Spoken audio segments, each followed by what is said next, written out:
अगर बरसात में आपके यहाँ भी पोल्ट्री शेड में बच्चा आ रहा है तो अपनी ये आदत आज सुधारो।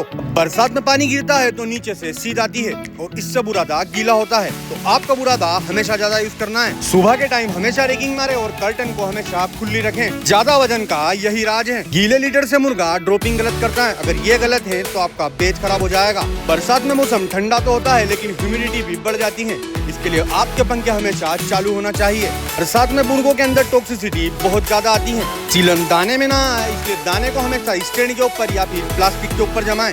अगर आपके पोल्ट्री शेड की कर्टन खराब है तो उसको आज ही तैयार कर लें। सारी जानकारी मिलेगी यहाँ। Then like, subscribe and comment.